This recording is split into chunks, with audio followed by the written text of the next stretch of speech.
in their favor to set up for the Christmas function. Merry Christmas. I think this will be our last class before the new year. So Merry Christmas, etc. to all. And our goal, foolish as it may be, is let's see if we can finish our principal identity talk here. I think that there may be follow-on identity-related topics to this one, but let's finish kind of definitions and identity out of identity this time. I think in summary, we have talked about, we just talked recently about the interplay of desires and will and all those kinds of things. But let's say that, and I think we've been over kind of how choice works and where choices are presented. We had a novel discussion, he and I did a couple seconds ago, about when our choice is presented. And one of the most interesting points that he raised was when, basically trying to diagnose where a choice is selected. So forget that question for a second, but consider there are at least two sets of choices that you make. We think oftentimes when we think of choosing of choices that are kind of forced on us or brought to us or opportunities that are laid in our lap kind of thing. So choices that are forced on us are I'm driving my car and somebody pulls out in front of me. Choices that are forced on us is somebody tosses something to me. Choices that are forced on us are, hey, you have, well, you get the point. There are a number of choices that we go and seek out there. Hey, I would like to, play some sort of sport. Let me go out and choose among all the ones that are out there, one in which to get involved, and then in what team should I play? Or alternately, I would like to go, I'm thinking of, I have this job, but I want a better job, so I may want to go back to school to get a master's degree or a PhD because that's the qualification needed for this job. Or I need to go out and get this certification for this job. Those are choices that you go out and seek. In some cases, it might be something like, hey, I remember I had this difficulty with this family member.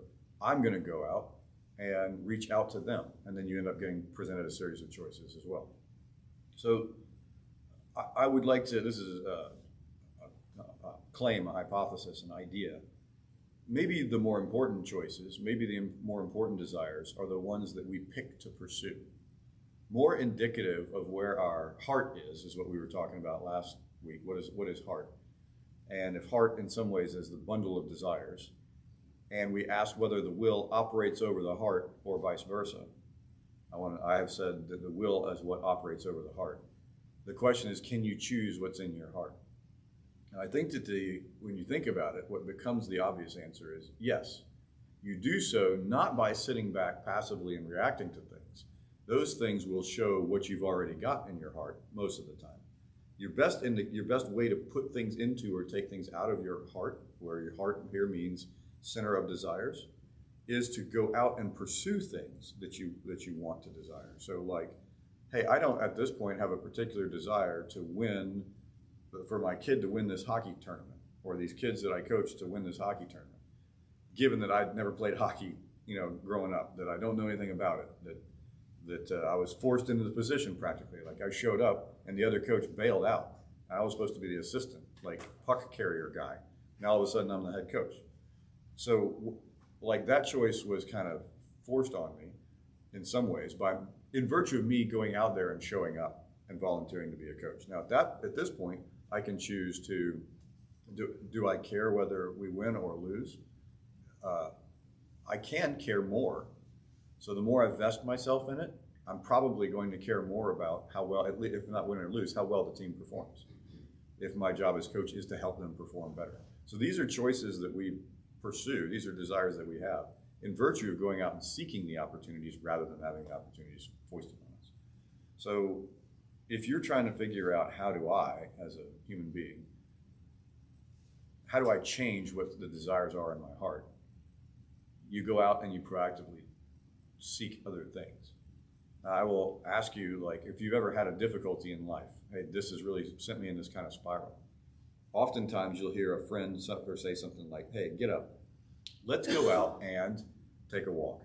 Hey, get up. Let's go out and watch a movie and forget about this for a minute. Hey, let's go out and do this project. And we say things like this, I threw myself into my work, or I threw myself into this project, or I did. It turns out that this kind of distraction thing works really well.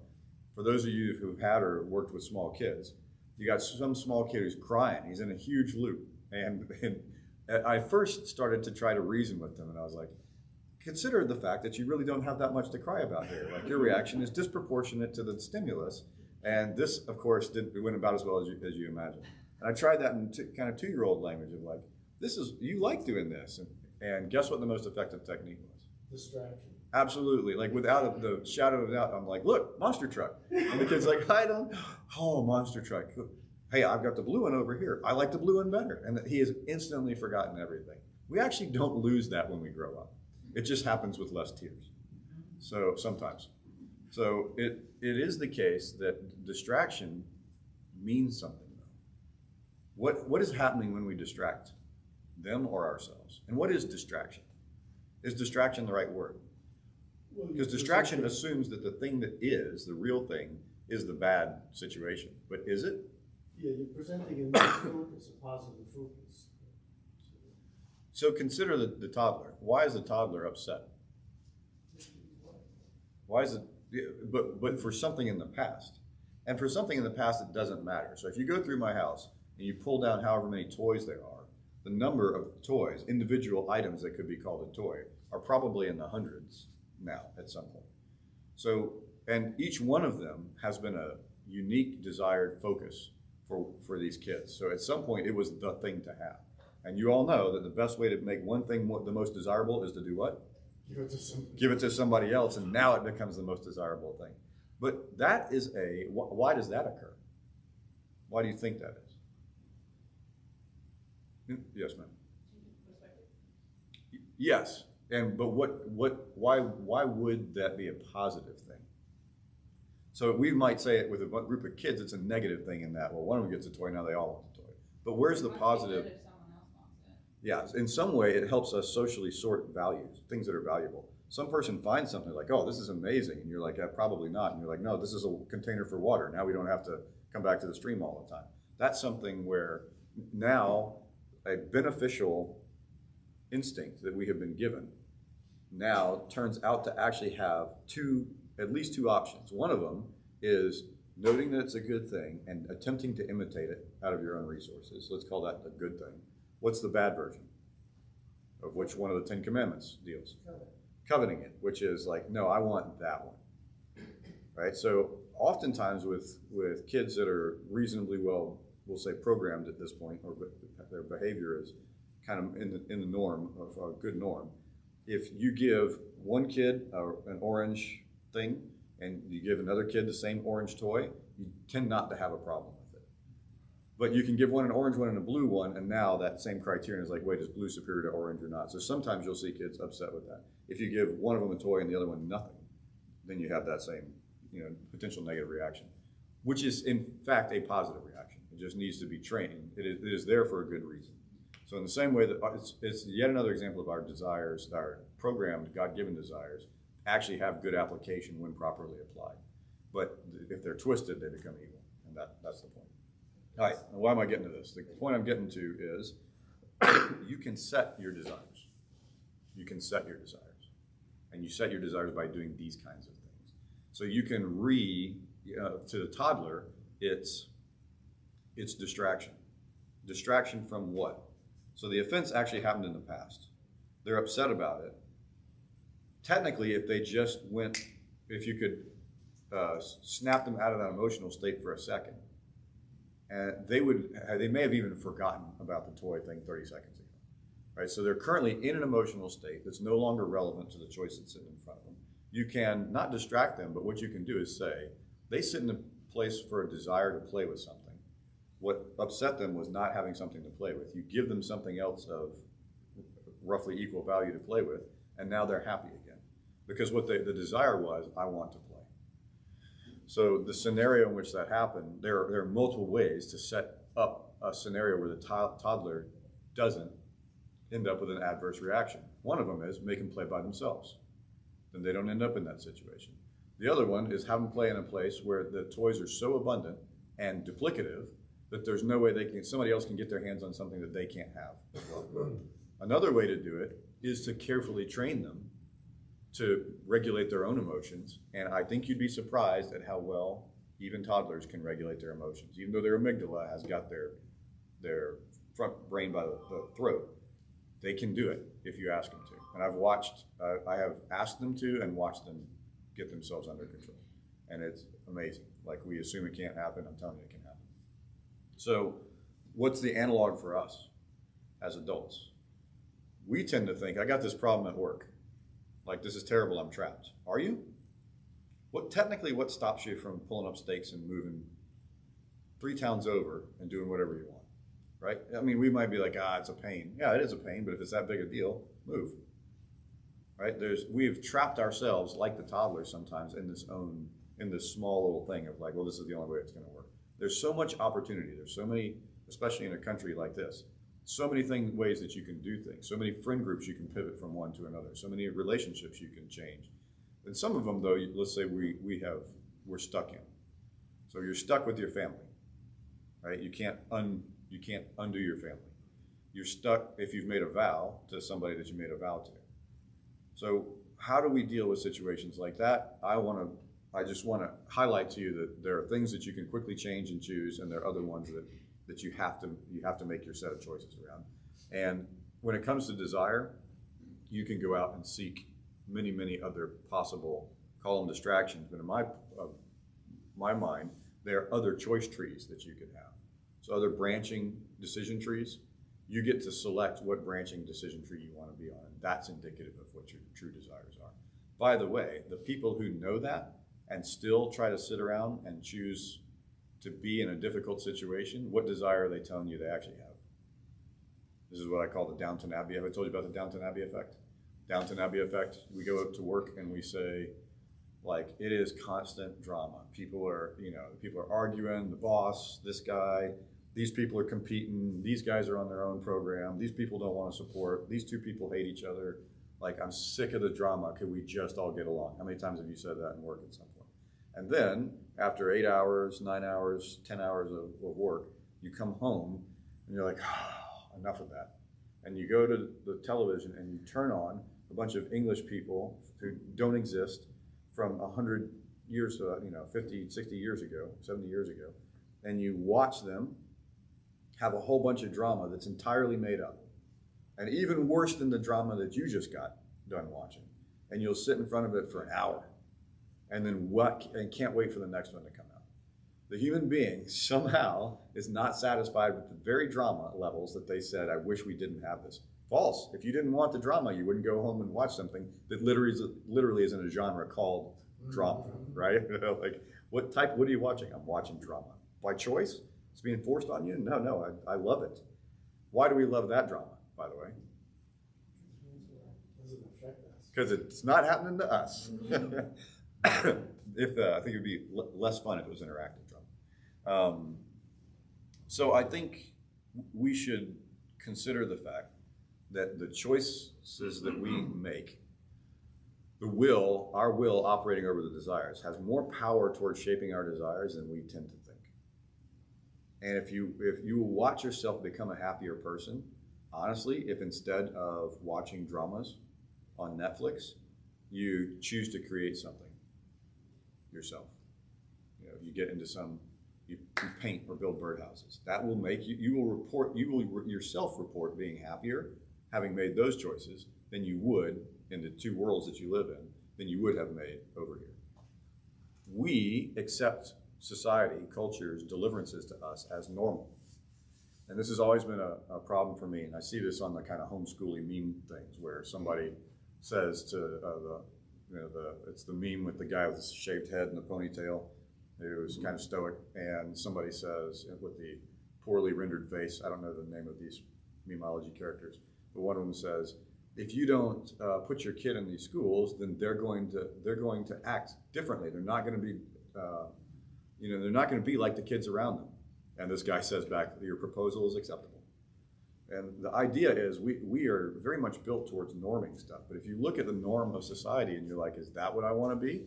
All of us would say, no, I don't want to be like that. Do you want your kid to be like that? Absolutely not. Then why are you intentionally putting them in a program whose design is to normalize? Socially, what's the number one criticism of homeschool parents? You're lacking socialization. What is socialization? It's two things. It's building skills of interacting with other human beings, and it's creating social, it's understanding and baselining social norms, right? So if you want your kid to be normal, then yeah, the homeschool parent is at a disadvantage.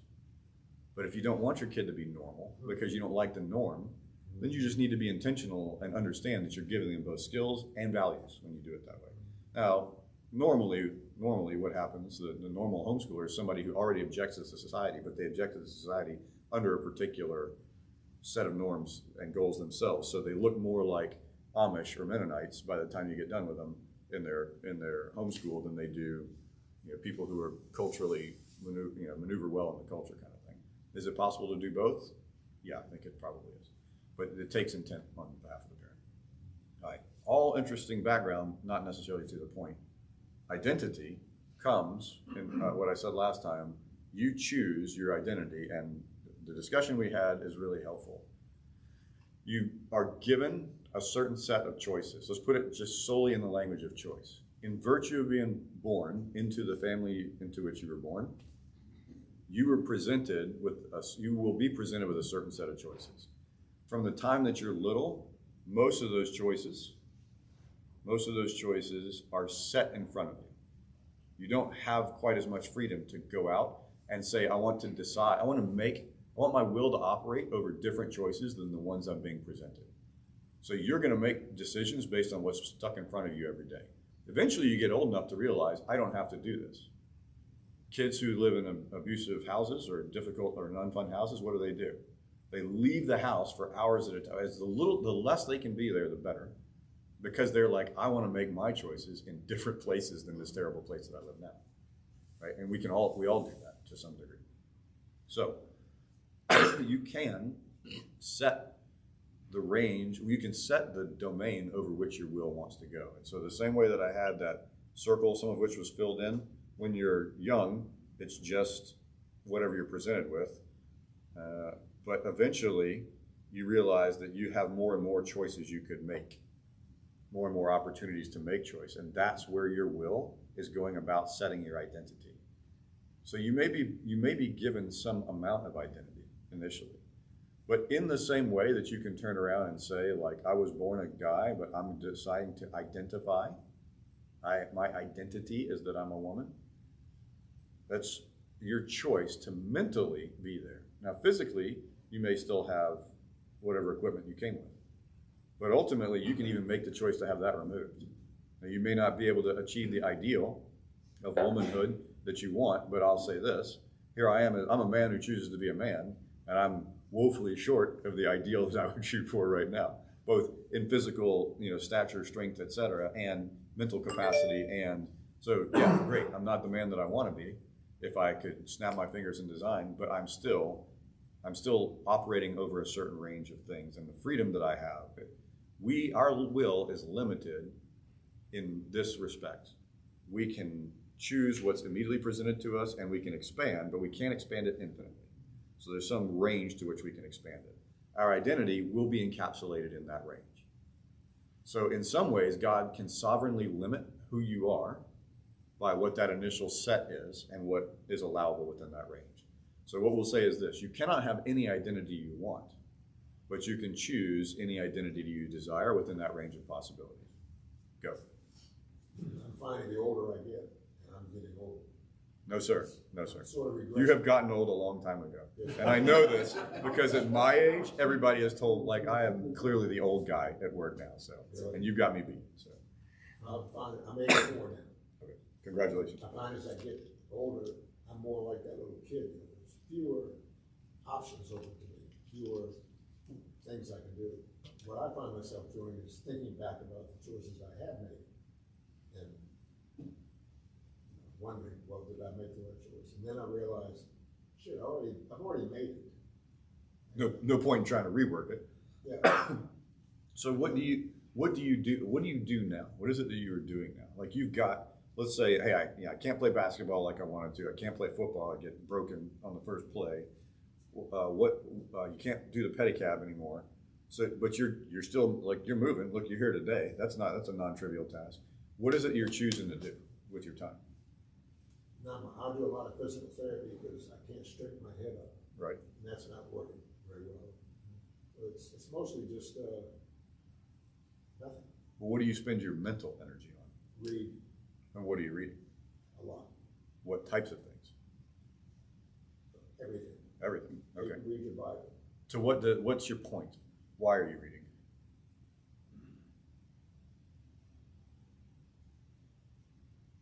I don't know, I guess just pass the time and find out things that I think of. But getting back to this, I'm still not convinced that we have free will. We've had this discussion a Yes. thousand times. Yes. Some days I think, of course I have free will. Other days I think, when you watch these scientists, they got a pretty convincing argument that you don't have free will. So sometimes I find myself thinking, what's the point? It's already determined. So with your permission, we'll skip that particular question because we covered that a few weeks ago. I guess 2 months ago now. But just assume that this discussion assumes free will at this point. So with your free will, you're choosing to read things. You're choosing to read quote everything. But surely, like, you're not just reading anything. No, I read a lot of fiction, a lot of biographies. So some of it, let's say, is entertainment. But do you have a goal in mind at all of what you're doing? Yeah, I'm trying to learn. And for what purpose? I'm a human being, I'm curious. Okay. So I think we all do that, right? So the curiosity is something that we absolutely I'll tell you go what I into. don't do. But eventually, yes. I don't watch television Why? because I find it stupid. Okay. We call that may be wisdom. I watch sports. I watched Virginia lose yesterday and cry all afternoon. Yes. So I watch sports and that's about it. So I think I've done this before. Dennis doesn't mind being picked on because he's a brave and stoic fellow. Sports-wise, I've had the same one. So 2 thoughts on sports. One is it's ridiculous. People have said it's ridiculous. People are watching these kids on Twitch or whatever the thing is now. Watch other people watch video games. That's the dumbest thing I've ever seen. When they go watch these guys play football, it's the same thing, right? What's the difference?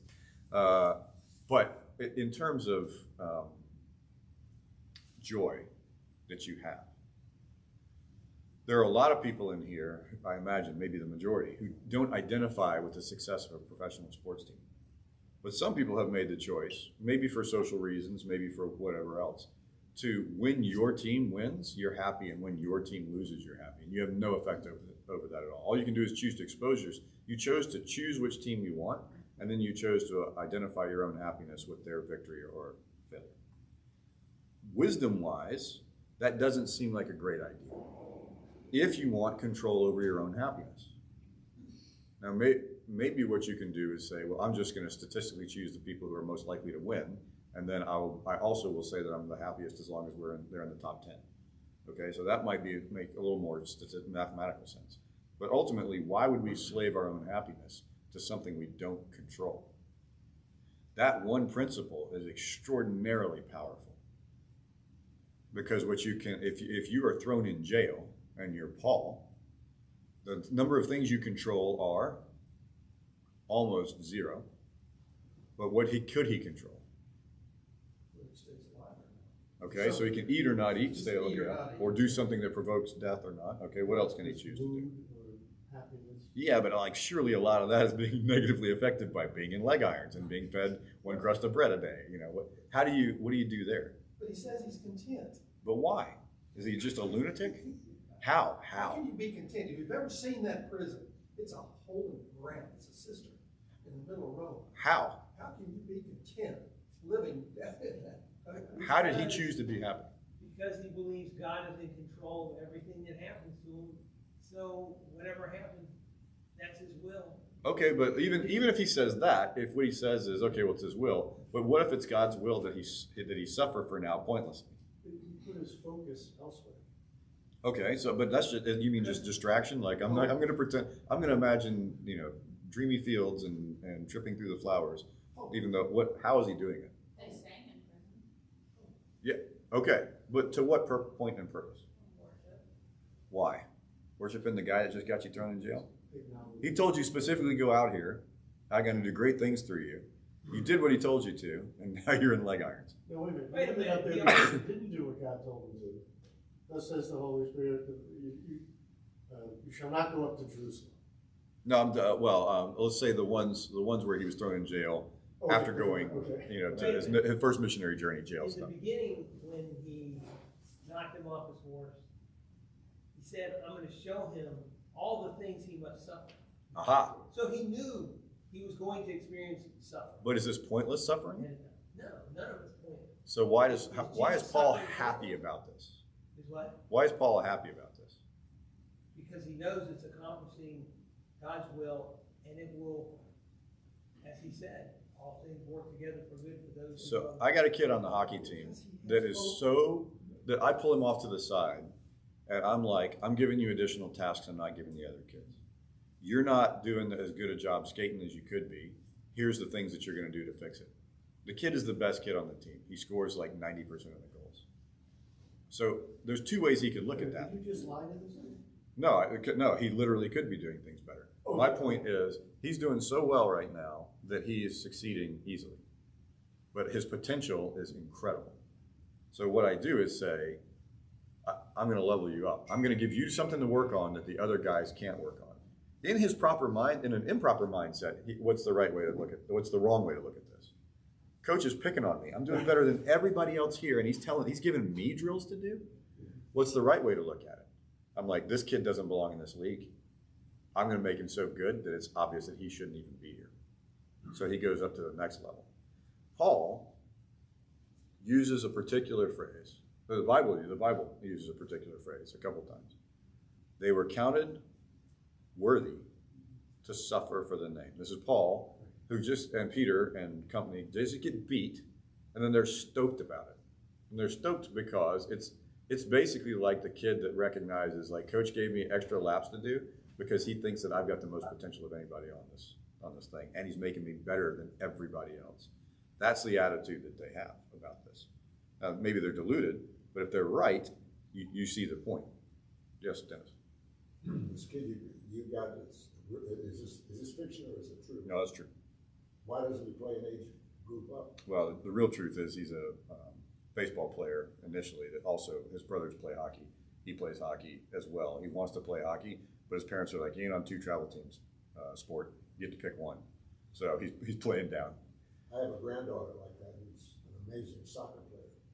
She's playing with girls 3 years older than she is. Yeah. And she's the best one on the team. Yeah, and if she were, hopefully if she's got somebody looking after her saying, like, anybody who's encouraging her to get better in her current state, she could mentally say something like, I'm already playing 3 years up. Why are these people giving me a hard time? Well, if she looked into the heart of the people talking to her, she would say, it's because they think that I'm amazing, and they're like, and your potential is amazing. Like, you can be even better than this. You're awesome. Like, that's the kind of stuff we all want to hear, right? It is somehow less. So I could come to you and say 2 things. Michael, man, you were doing an amazing job. In fact, you're doing such an amazing job that's that's certainly the best you'll ever do. Good job maxing it out. Okay? Technically, we should be fairly excited about that because we're like 100%. I'm operating at 100%. But if instead I come to you like, dude, you're doing the best of anybody here, and you know what? I've looked deep into your kind of like future, your potential.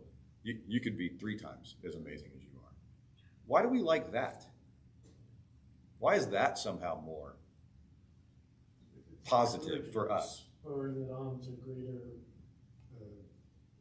attempts and greater success. But why? But surely that's foolish on our part. Like, isn't what we want to be like? I did the best I maxed out. I 100% maxed out my potential.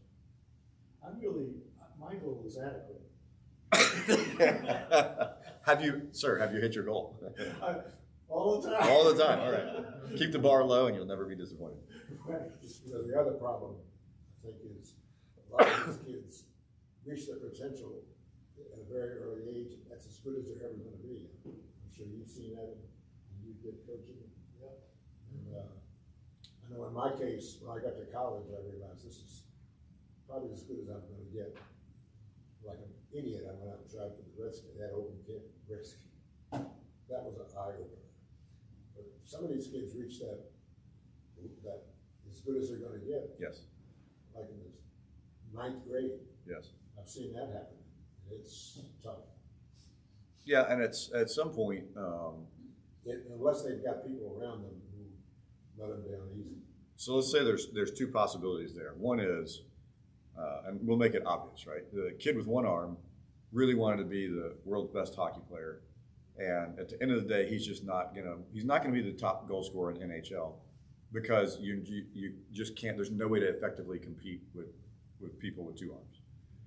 However, what he could be is if he said NHL is my goal, but Special Olympics, Olympic team is my goal, then maybe his potential allows him to do that and be a gold medal Olympian for 12 years or something like that. Okay, so some of it does need to be with like, what have I been given? What can I do? So there needs to be obviously some wisdom and balance in there. What's the best way to decide what to choose? And yes, sir. There's sort of like I see two ways of looking at it.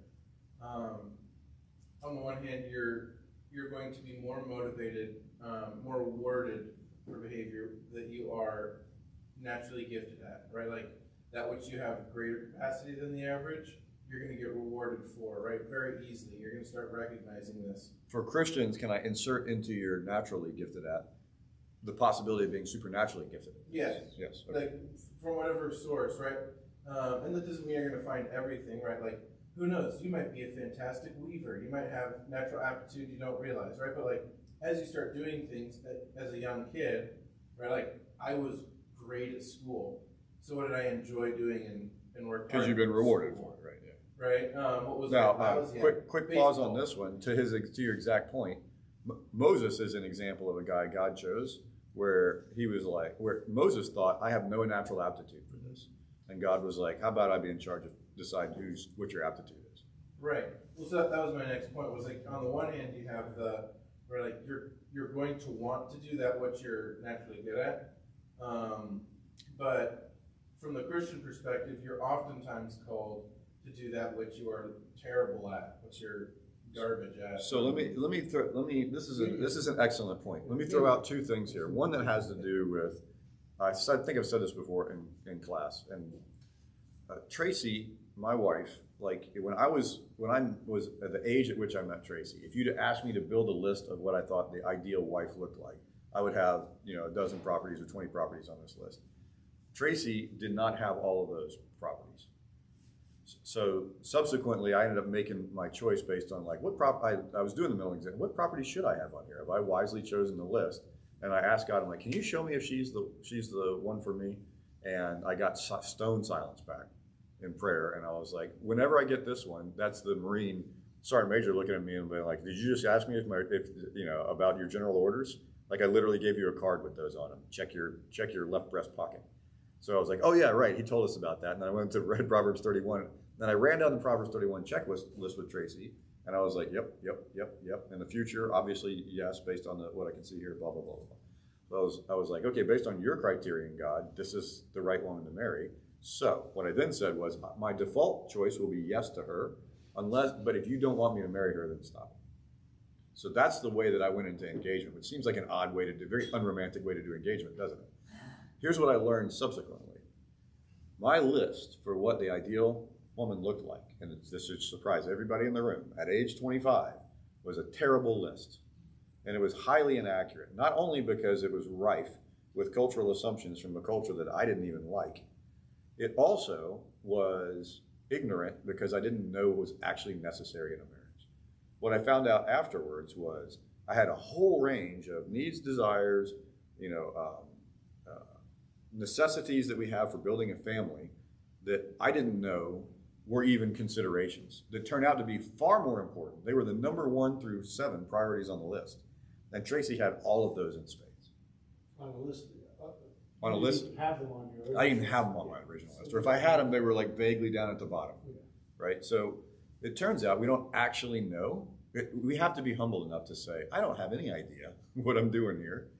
How about I take the expert's knowledge for it? Moses is a great example of this one. So what was Moses' rationale to God for why God shouldn't have chosen him? Stuttered. And what did Moses assume the requirement was? Speaking. Yeah. Turns out being a great public speaker, not one of the requirements.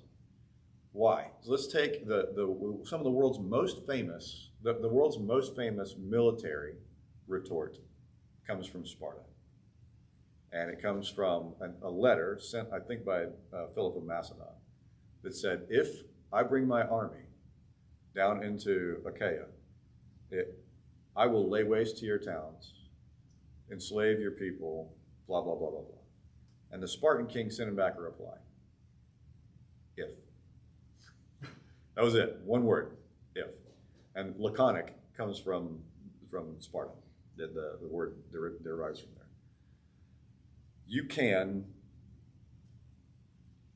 choose to interact with the future by assuming you know what the future requires, or you can choose to interact with the future by going to the person who knows the future best.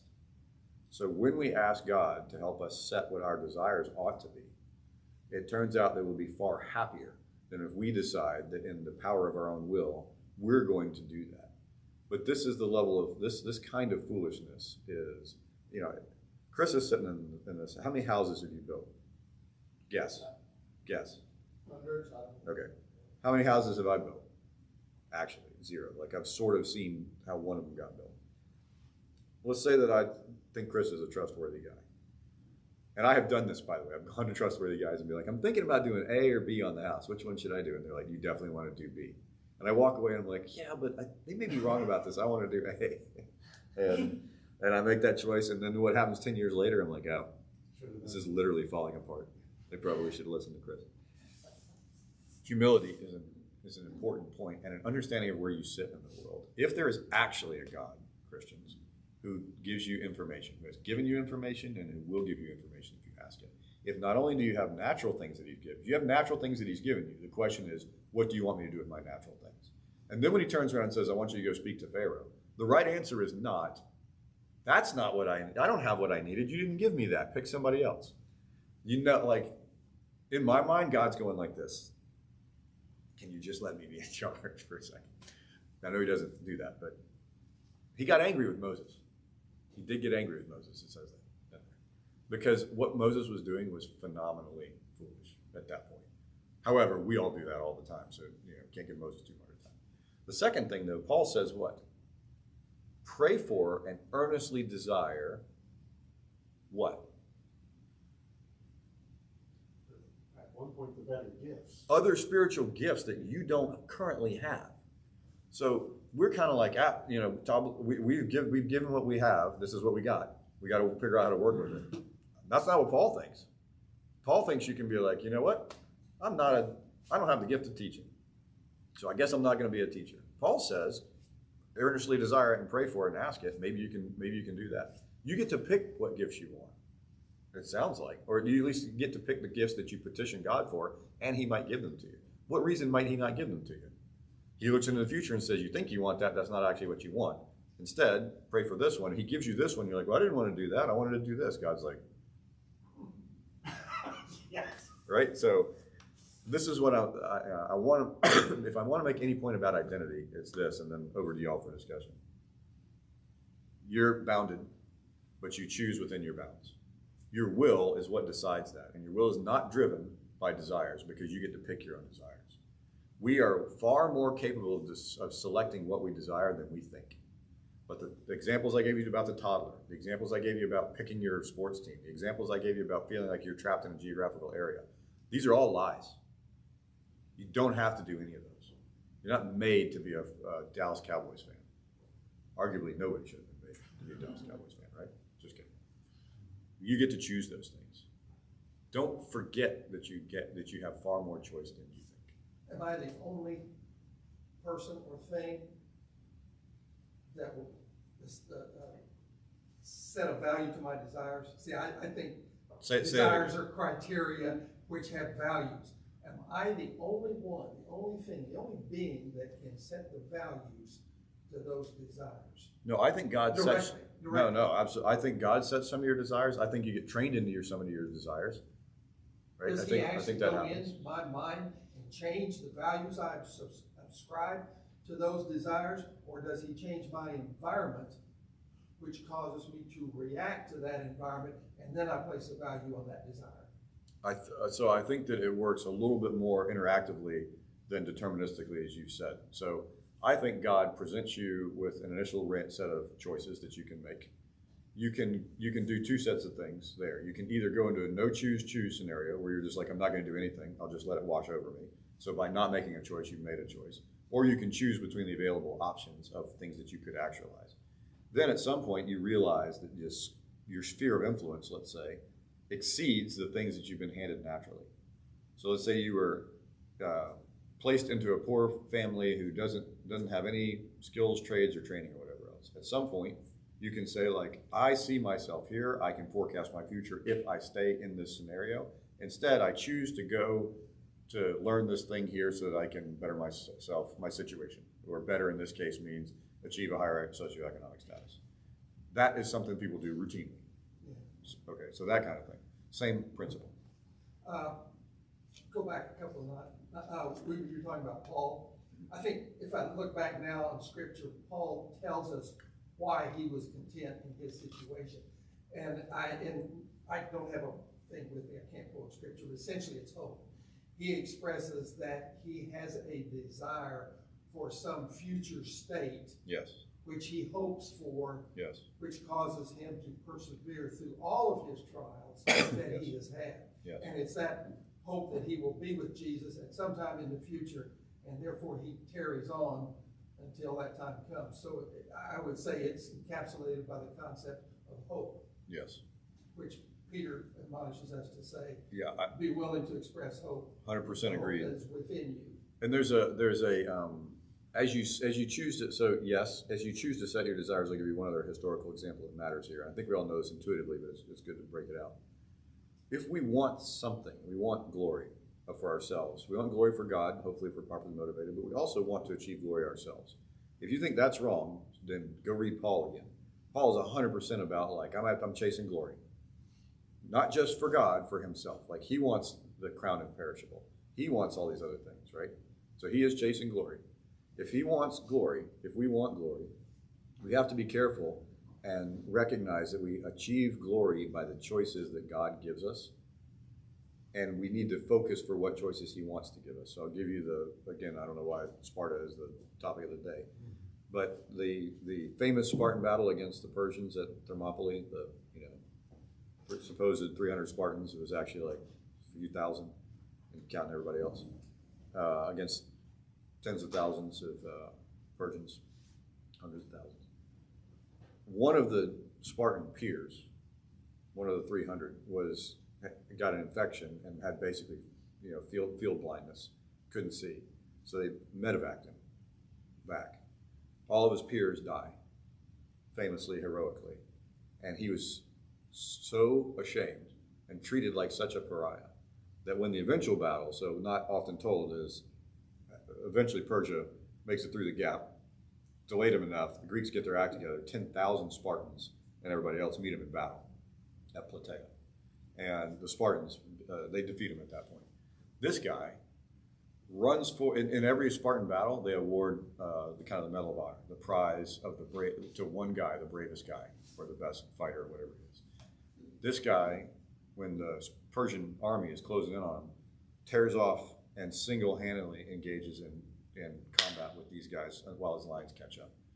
Killed a whole bunch of Persians, acted heroically, you might say. They adjudged the prize to somebody else. Why? They said he only did it because he was ashamed of what he did before, and so he took near suicidal action. And we're not interested in suicidal troops. We're interested in troops that function within our tactics and strategy and that do a great job within those bounds. An interesting idea. So it depends on whether you think the Spartans were right or wrong to do that. I happen to think that was a good call on their part. Probably shouldn't have given him such a hard time. Wasn't his fault getting medevaced. But subsequently, their decision makes some sense. So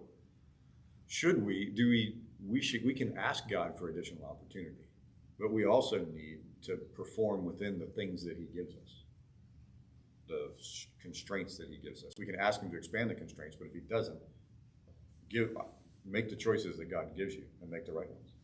Does like a heavy distraction environment reduce someone's ability to exercise their will?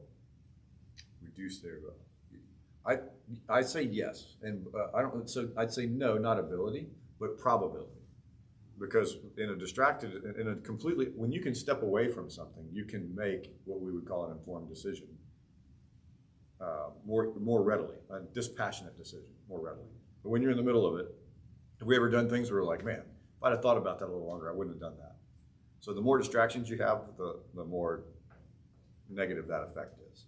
So this is something to be, this is why Sundays are important. This is why sabbaticals are important. This is why, I forgot what do they call it, offsites or whatever, kinds of things. Let's get out of the distractions and let's try to make a series of decisions about where we're sitting right now in a less fraught environment. So yeah, absolutely. So if I wanted to change the probability across a country of people making certain choices, I would just target distractions. Well, if you targeting distractions will help if the people's decision-making process is going to lead them to wisdom. So I have been to a number of offsites. In fact, I'll say the majority of offsites that I've been to have been terrific at producing wrong decisions.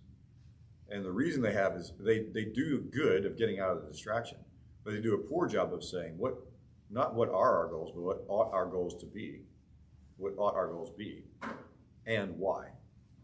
So they don't do the first step they ought to do, which is like, what are we even doing here? What should we be doing here? This is something that we don't do philosophically very well. In fact, sometimes, how does God get us to that point? It seems like sometimes it's the only way he gets people to that point. When do you ask the question of like, what am I even doing here? Just everything? It's not when you're winning everything. It's when it's when you got the boots put to you. And you're like, this is not good. What am I even doing here? He did this to Jonah.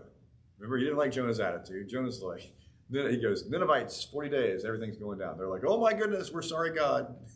God's like, okay, relent. Jonah's like, I told you this was going to happen. You're merciful and good, and now you're not going to kill all these people. And God doesn't answer him at that point. Remember what God does? He goes out and sits in the desert to die, and God grows a plant over him, and he's happy. He's in shade. He's like, oh, look, this is good. And then God sends a worm to destroy it. And he's like, I want to die again. And God says, you didn't make the plant, yet you loved it. And it was temporary. You had no reason for doing it. He said, I made these people. There's over 100,000 of them who can't tell the difference between their left and their right. Should I not also have compassion on them? So Jonah didn't get it. I mean, we don't know if Jonah got it or not. Presumably he did, because the recount just stops there. Yeah, thank you. But Jonah gets told, hey, gets the lesson put to him so that he understands it. Okay, Dennis, and then. Two things. You piqued my curiosity when you talked about being in jail. Yeah. I've been in jail several times. Yeah. Longest for a month. And all I ever thought about was just day to day. Yes. What am I going to do the next day? Yeah. And you don't really, can't plan anything. But my second question is, even when I was a Christian, what is wrong with coveting? It's not that looking at somebody else and be like, man, that would be great. I want that. That's okay. That's good. Like, why do you want that? Like, oh, that guy's got a good ox bus set up. He's plowing twice as fast as I am. What that should do is say to us, it's possible to do that.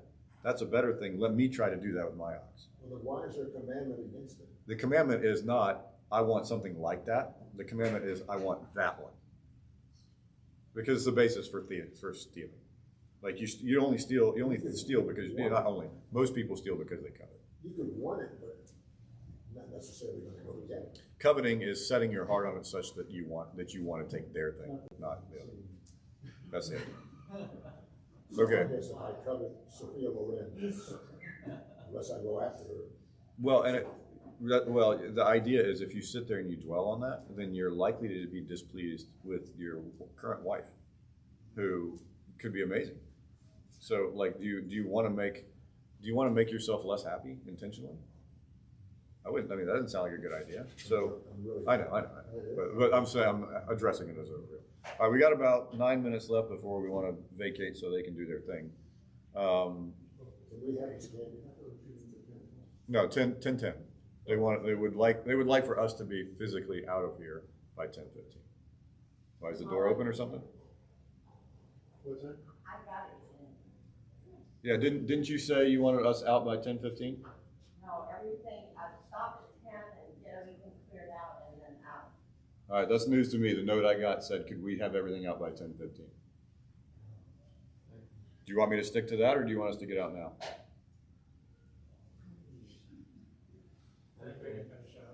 Okay, we'll finish up in accordance with the note and other principles.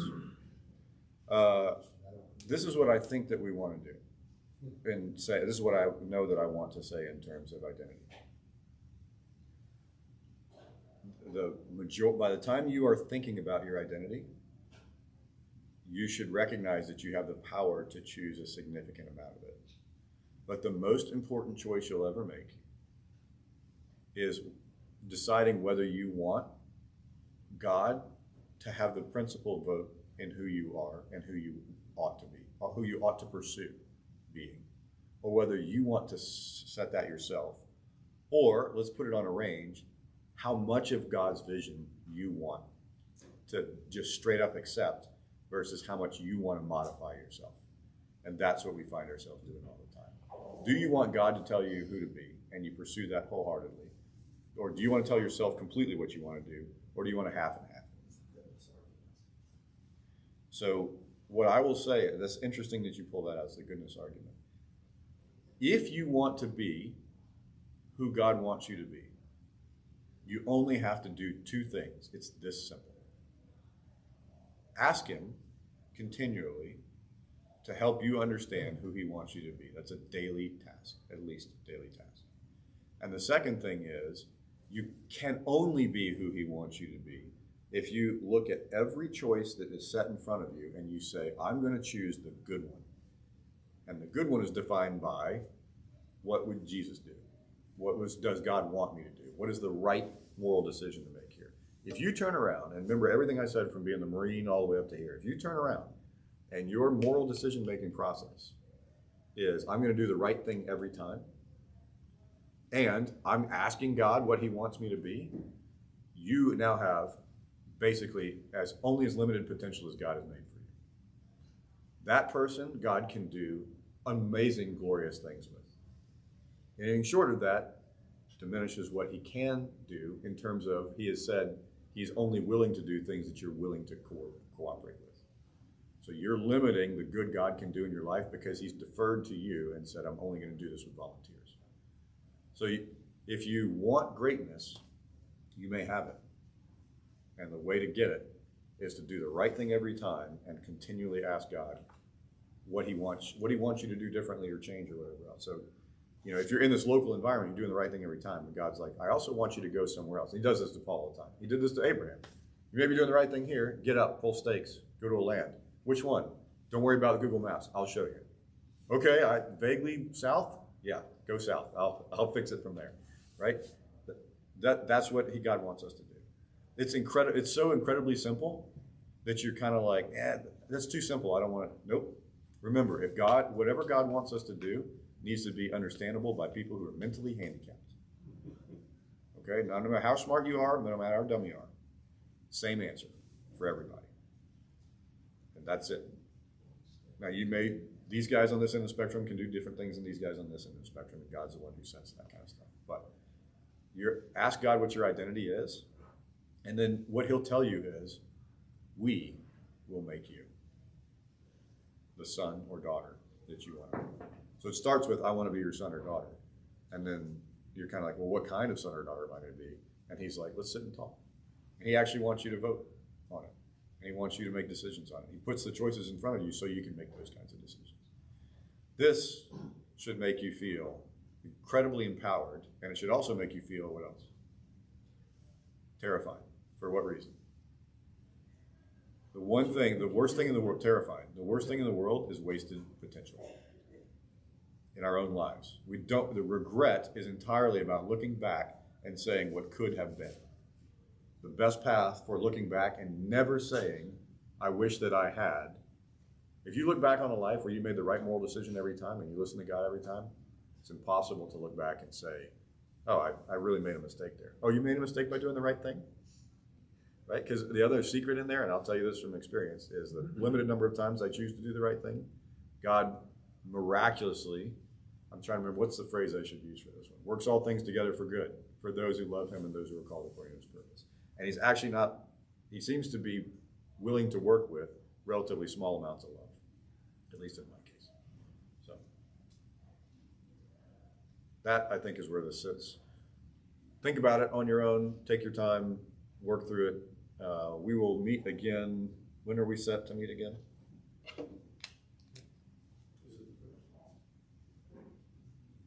So not next, it's literally Christmas next Sunday. January 1st is do we want to meet on the 1st of January? New Year's Day? Yeah, I mean, the typical New Year's Day consideration, I imagine, does not apply to this group. So why don't we assume we will meet January 1st? All right, and it is your job, the Christmas present. May I request a Christmas present? You guys bring with you to next time the topics that you want to discuss. I mean, we can continue identity discussions if you want, but to my mind, that's the principle to work off of. So come with topics and stuff that you want. If you're short on Christmas, you don't have anybody to be with, give us a call. We've got come over. We'll host you at our house. Congratulations on first Christmas together. This should be fun. All right, thank y'all, and God be with you this week. Merry Christmas.